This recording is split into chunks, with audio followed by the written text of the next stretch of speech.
Gisa ka video, mahitungod ani nga akong pirmi makita diha sa social media. Halos kada buntag makita nimo nga puro debate mahitungod sa relihiyon o gilalisan ang tinuod na tinukod na Iglesia ni Kristo o simbahan ni Ginoong Hesukristo.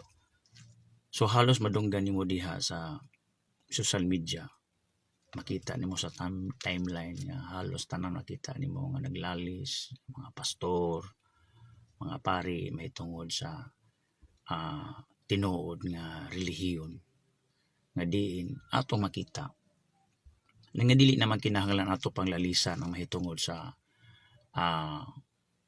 pundok o relihiyon nga gitukod ni Kristo. Kaysa akong pagkahibalo, wala man magdala og relihiyon. Diin sahig makita nato nga ang pagpakamatay ni Ginoong Hesus, ang iyang pag-anis kalibutan tungod mo'y sugo sa amahan. Sa akong pagkahibalo tungod man sa gugma. Kaya kung wala pa may gugma ang amahan, kanatong tanan, dili niya ibugti ug dili niya igarantiya ang iyang buntong anak aron lang magsakripisyo o magpalansang tungod kanatong tanan. Kaya ang kalapasan nga nahimos kalibutan, gibugtian o gibayran ni sa dugo ni Ginoong Hesus.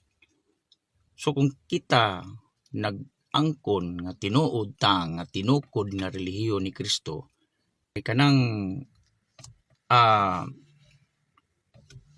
Mateo 16:18 kung imong tan-awon, halos daghan kaayo nga naglalis niya na nga bersikulo giangkon sa tanan nga mga sekta, sa tanang denominasyon nga sila tinuod nga gitukod ni Kristo. Kay kung tanawon nato ang tinuod nga gitukod nga pundok o simbahan ni Kristo, katong mga tawo nga mga niangkon nga si Kristo Dios og nagkinabuhing balaan.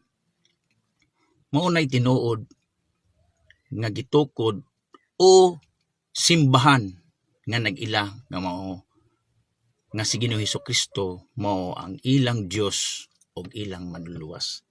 Labi na gyud sa mga tawo nga niangkon nga si Kristo ilang Dios ug manluluwas o giangkon nga sila luwas. So kung makita nato nga ang tawo nga naglalis mahitungod sa ning relihiyon, halos nagdebate, halos tanan magdinautay kinsay tinuod nga relihiyon, say tinuod nga doktrina. Dili man ang doktrina o dili ang relihiyon ang atong gilaban ning hinapos mga adlaw, kundi ang kaluwasan tungod kay atong gipangandaman nga sa atong matag usa ka kaulingon nga sa pagbalik sa panahon ni Ginoong Hesus, iya tang madala dito sa iyang gingharian. Na kung makita nato nga kung tinuod man ganita nga nagsangyo sa kabubuton ug sa tinuod nga pulong sa Dios, dapat dili nato nalalisan. Kung dili ato isangyo ngadto sa kadaghanan, ato isangyo ngadto sa katawhan ang kaluwasan nga dapat nilang maangkon nini nang hinapos nga mga adlaw, tungod kay ang kaluwasan mauna ang importante ug ang rason ngano ninaog si Ginoong Hesus dinis kalibutan. Kung aton tan-awon mga kigalaan kay igsunan, dili na kinahanglan ato paning sumsuman atong lalisan mahitungod kinsa ang tinuod, kinsay dili. Ang importante kanatong tanan atong subayon ug atong tatawon og susihon kung kita nagsubay bagyod sa kamatuoran. Kaya ang kamatuoran dili magina mamakak, tungod kay kung masayod ka sa kamatuoran, ang kamatuoran mohatag nimo og kagawasan. So kung tanawon nato ang kamatuoran gisulti ni Ginoong Hesus, ang pag-anid ni Ginoong Hesus kalibutan dili man pundok kundi gugma. Kung tanawon nato ang pulong sa Dios, gigugma sa Dios nga Amahan ang kalibutan. Iyang gihatag ang iyang bugtong anak aron ang tanan nga mosalig kaniya dili malaglag kundi makabaton og kinabuhing walay katapusan. So una ra ang atong susihon ang pagsalig, pagtuman, pagtuo sa kamatuoran. Tungod sa gugma sa Amahan, gihatag niya ang bugtong anak. So kung tanawon nato nga si Ginoong Hesus nianis kalibutan nagsikripisyo alang sa kadaghanan, dapat atong itan-aw sa atong kagalingon nga kung kita nagtamod sa tinuod nga kamatuoran, kinahanglan atong susihon nga ang kining kamatuoran mauni ang atong isangyaw ngadto sa mga katawan, dili ang atong relihiyon kung kita'y tinuod nga pundok, kinsa ang tinuod nga doktrina, kinsa nagsunod sa kamatuoran, kung dili ato ipakita kung tinuod ta nga nahigugma dihas katawan, labi na gyud dihas kamatuoran. Kay si Jesus wala makiglalis sa mga tao nga nisupak o nituis diha sa kamatuoran nga inggidan natong panahon na.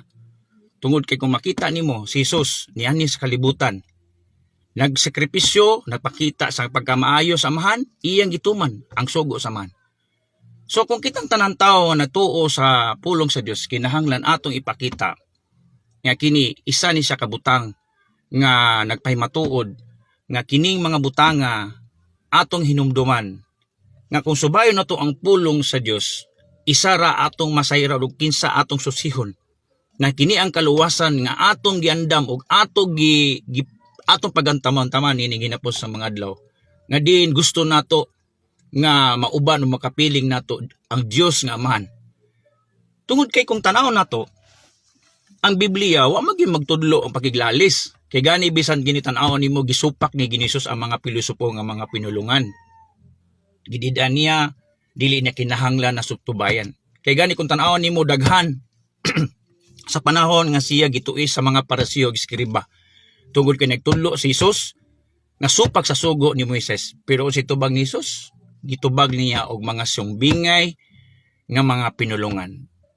So kung takita nako diha halos kadaganan, puro na lang talalis diha sa katinuod nga relihiyon, tinuod nga pundok, nag-angkon nga siya tinuod nga iglesia ni Kristo, giangkon niya tinuod nga simbahan ni Kristo. Dili na kinahanglan natong lalisan ni hinapos mga adlaw mga igsoon. Kay galan. Kung dili atong susihon kung ang kita nagkinabuhi ba diha sa pagkabalaan. Kay naghinapos ni mga adlaw sa tinuod, sultihan ta mo. Sumala diha sa pulong sa Dios. Sa pagbalik ni Ginoong Hesus, sumala ang giingon niya diha sa Lucas 18:8 nga ningon siya, sultihan ko kamo nga ang pagbalik sa anak sa tao dinhi sa kalibutan iyang unang susihon ang nagkinabuhi sa pagtuo. So ngano pagtuo man ang gusto sa Dios sa pagbalik niya sa kalibutan? Ngano pagtuo man ang una niyang susihon? Tungod kay ang kaluwasan na angko nato pinagi sa pagtuo.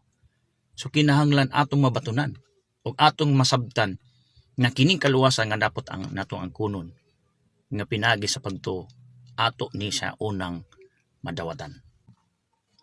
Muna ang atong hinumduman nga daghan kay mga tao nga nagsangyo sa pulong sa Dios, daghan nagwali sa pulong sa Dios, nagsigi og nagpahibatid nga sila tinuod.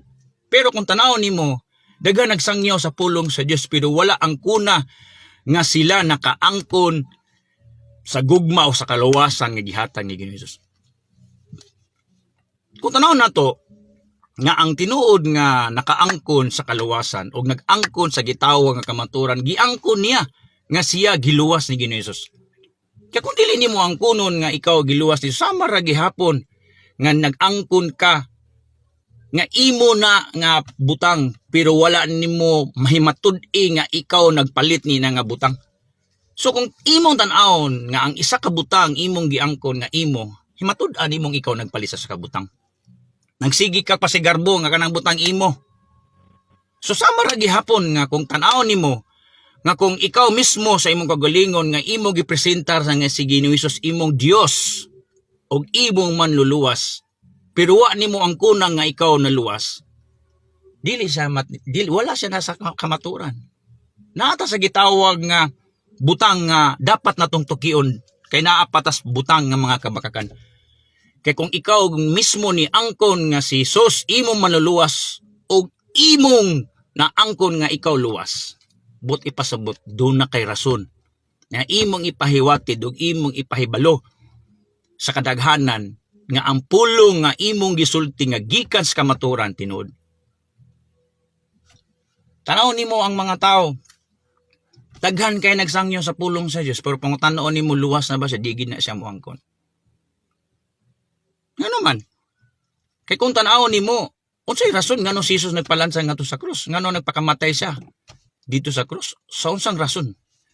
nagpakamatay si Jesus dito sa krus tungod alang sa pagluwas sa kadaghanan. Unsa may giingon diya sa Efeso 2:8-9? Daghan di mo tuon niya na. Nga kita nangaluwas tungod sa grasya, pinaagi sa pagtuo. Nga naman, kay kung mingon ka, dili imong kagulingong kaymon kinihatag sa Dios. Tungod kay ang kaluwasan nga giangkon sa matag isa nga nakahibalo, nga siya naluwas pinaagi sa grasya, kay kinihatag gasa ni siya gikan sa Dios. Nganon ingon man hatag gasa, tungod kay way bayad. Si Kristo nagpalansang sa krus, wala niya pabayri. Gibayran niya ang tanang natong mga utang, mao niya atong mga sala. Pero kung tan-awon nimo sa si Kristo nagpalansang ngadto sa krus, gibayran niya ang atong mga kalapasan. Humana buhata ang pagpakamatay ni Jesus. Humana buhata ang pagpalansan ni Jesus. 2,000 kapina katuigan ang lalabay. Muna miingon niya ang pulong sa Dios nga tungod sa grasya kita nangaluwas pinaagi sa pagtuo ug kini dili inyong kagalingong kaymuan kini hatag sa Dios. Og sa nubi ningon walay bisan kinsa magpasigarbo nini nga ako naluwas. Wala na to na ipasigarbo tungod kay kita giangkon og atong giangkon nga kita luwas pinaagi sa pagtuo. Nganong pagtuo man? Kay kung tan-awon nimo ang Hebrehanon 11:1, ang kahulugan sa pagtuo mo'y pagsalig sa mga butang nga imong gilauman, mo'y pagsalig sa mga butang nga imong gilauman og imong gituhuan nga bisan kini wala nimo makita. Kaya nga naman nituo mga, di ba nituutan rin doon na Jesus nga niya sa kalibutan, nagpalansang sa krus, nagbuhat og milagro, nagpalansang napakamatay nga to sa krus. Nituo ka niya, no? Gani imo manginagisangyaw nga si Kristo imong Diyos. Pero ang pangutana, nakaibalo ka nga si Jesus nga nagpalansang sa krus? Oo, nasa yuta. Pero ang pangutana karon, didto ba ka? So wala ka dito, wala ka kakita. So mo nang rason nga ang kuno na to nga ang kaluwasan na angko na to pinaagi sa pagtuo. Kaya ang pagkahulugan sa pagtuo may pagsalig sa mga butang nga atong ginlauman nga wala na to makita. So nituo ta nga si Jesus na niya sa kalibutan nagpalansang sa krus, nagpakamatay alang kanato. Pero ni minsan wala ta kasaksi niya na. Mao na nga ang kuno na to ang kaluwasan na angko na to pinaagi sa pagtuo. So muna sang rason nga kung kita manggani nga magsangyaw sa pulong sa Dios, kinahanglan atong angkunon nga naangkon nato ang kaluwasan. Walay duwa-duwa ang kaluwasan atong naangkon. Kaya kung dili nato angkunon nga wala ta maluwas, samara nga wala ta mutuog, wala ta ni angkon nga si Jesus ni anis kalibutan nagpalansang ngadto sa krus. Ang kaluwasan himo gihimo ni Jesus, wala gipili. Mabata ka, matigulang, mababay ka, malalaki, may ngipon kag wala, mabayot kag matumboy. Tanan giluwas ni Jesus niatong panahon na. So usara nga to ang kuno nato nga kita ug atong naangkon ang kaluwasan. So muna ako nakita sa tanang makit-an ako sa mga video, halos tanang makita nimo sa imong timeline, halos puro lalis, nag-inindigay, nagsigi na lang og patuo nga sila tinuod nga pundok, sila ang tinuod nga nagtuon sa pulong sa Dios, sila ang tinuod nga doktrina, mao ni ang sugo sa Dios, mao ni ang tinuod nga gisulti sa pulong sa Dios. Pero ang pangutana nako, imo bang giangkon ang kaluwasan nga gihimo ni Jesus dito sa krus? So kung ikaw nagsangyo sa pulong sa Dios nga wala nimo angkon ang kaluwasan, walay bili ang imong pagsangyaw sa kamatuoran. Kaya ang kamatuoran maunay muhatag nato ngadtos kagawasan. So ang kaluwasan kagawasan ni ato ning angkunon tungod kay gibuhat ni Jesus. Gibuhat ni Jesus kung imong tanawon. So muna nga mga kaigsunan, ako na ning gisulti ang pulong sa Dios tungod kay medyo sakitan lang ko, halos ta na makita nato puro lalis diha sa Biblia. Dalisan nato ang kamatuoran, nagsigi na lang og sibya diha sa social media nga sila ang tinuod. Mura nagihimo nato gisumsuman si Ginoong Hesus og mura ra ato gipalansang pagbalik si Ginoong Hesus ngadto sa cross. So suggest na ako sa tanan, mga kaparian, mga kapasturan, kinsa man nagsangyaw sa pulong sa Dios, isulti ang kamatuoran, isangyaw ang kaluwasan. Kung naangko na ba ang kaluwasan o wala pa. isulti nato kay ang atong ipakita dinhi sa kalibutan ug unsa ang giani ni Ginoong Hesus dinhi sa kalibutan mo ang gugma. Gugma ang imo ipakita ngadto sa katawhan. Dili na magpaila na kita mo'y tinuod ug kinsay sakto, kinsay dili tinuod. So mo na nga akong nakita kung kita nga nagsangyaw ta sa diya sa kamaturan, ipakita na to ang gugma. Dili na to ipakita nga naginautay na ta sa matag isa nato ka mga reliyon. Kasangingon ko, wala mo ani si Ginoong Hesus pinaagi sa reliyon, kundi ni anhi si Ginoong Hesus pinaagi sa maayong relasyon. Relasyon. Kay gugma ang gihatag sa amahan. Dili relihiyon, relasyon. So ato ipakita may atong relasyon ngadto sa atong igsigaingon. Atong ipakita atong may relasyon ngadto sa matag isa ka mga relihiyon.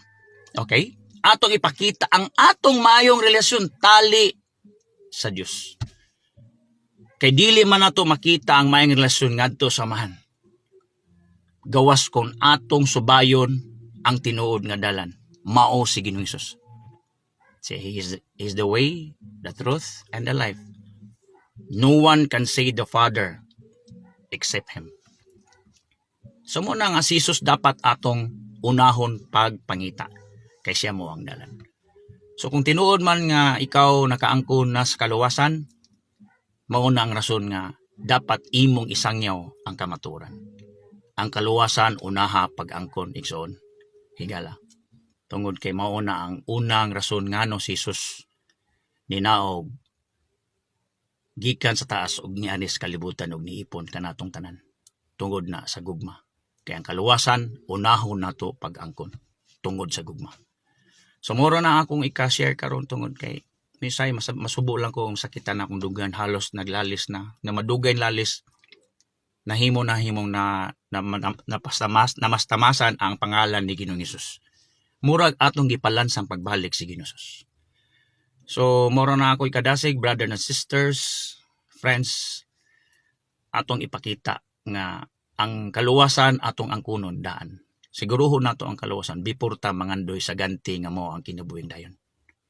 So sa tanan nagwali sa pulong sa Dios, ipadayon ninyo ang pagsangyaw sa kamaturan ug ipakita ninyo ang tinuod nga gugma nga gihatag ni Ginoong Hesus.